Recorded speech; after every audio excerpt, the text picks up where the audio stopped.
My name is R. Crosby Lyles, and this is News from the Can. I want to point your attention to this video right here. Scientists suddenly tells all about climate change in 2018. And this is by Climate State. The guy who's speaking is a guy named Dr. Jim White. And he basically explains pretty deftly, I think, the complexities of climate change. Climate change can be kind of a complicated topic, and they have difficulty communicating. For one audience, he will say global warming, and for another audience, he will use the term global climate change, because they have a difficulty communicating what's really going on here. What I suggest is that they call it global whipsaw, because that's what it is. The polar vortex becomes more jagged. This right here, this David Schlotthauer, he's a young cat out there. He basically does the weather. But he's showing, this map here shows that it's colder over here towards the Pacific Northwest, and it's warmer in the south. Well, we had the exact opposite of this last week or so. So this is the whipsaw. This vertical line with super cold on one side, record cold on one side, and record warm on the other. Well, and then that will get flipped over next week. It's because of the jagged jet stream that is caused by global warming. So that's what I would do. I would just call it global whipsaw and be done with it. You know, it's in a way, maybe it's hard for people to get into this because, you know, we might already be toast. 400 parts per million CO2. We're heading into a grand solar minimum. It might just be that once you reach this tipping point, then it doesn't really matter. You know, we might just be screwed anyway. An ice age would be probably the best possible outcome. It's not always obvious. There are tipping points in the climate system. We know from looking at how the climate systems behaved in the past that it is not a slowly changing thing. So it's, if it was totally controlled by the ocean and by CO2, and by CO2 is controlled by the ocean, by the way, it would always change relatively slowly. It would take 1,000 years or so to go from one climate state to another. As a matter of fact, that doesn't happen. On our planet, we have had temperature changes of 10, 15 degrees Celsius, mean annual temperature changes, in a matter of a few years. And so that has got to be the atmosphere. That's got to be something fundamentally within the system changing very, very rapidly. Crossing those tipping points is not always obvious. The example I give is the canoe on the Niagara River example, which I think I've spoken about before.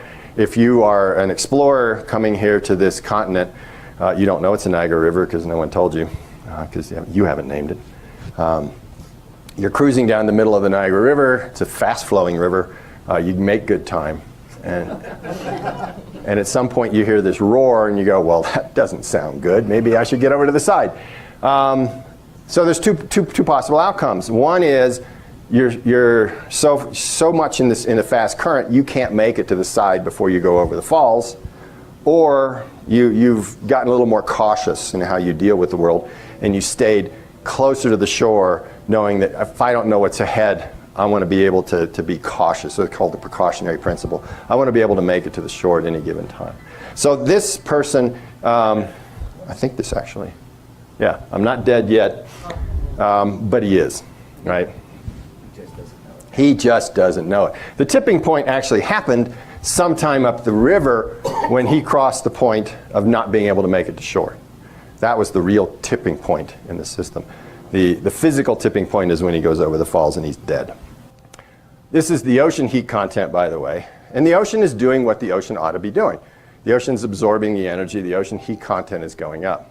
And there's an upside to that, because as the ocean is slowing down the warming process, it basically buys time for us. We've got 400 parts per million CO2 in the atmosphere. As a paleoclimatologist, I can tell you that 400 parts per million CO2 is not where you want to be. Right? This is a very warm planet. This is a planet that we haven't had for the last 3 to 5 million years. This is a planet with sea level, and we'll talk about that later, a sea level of about 20 to 30 meters higher than today. So if we sit just where we are right now, you can expect things to change. In other words, we've turned the thermostat up. The planet is slow to respond. All right? The downside to this is that the ocean will also take a long time to cool off. So if at some point we say to ourselves, this is not a good idea, I don't like what I'm doing to my kids, however you want to phrase that, however you want to view that, you're not going to be able to reverse that immediately. There's going to be some just as slowly as it started up, it will go slowly back down as well. So we've committed ourselves to a warmer planet already for some period of time. Right? And from a geoengineering point of view, which is an interesting topic these days, it's difficult, very difficult to air condition the planet back off when the ocean's already warmed up. Okay. I hope you thought that was interesting. My name is R. Crosby Lyles, and this has been News from the Can. Thanks for watching. See you.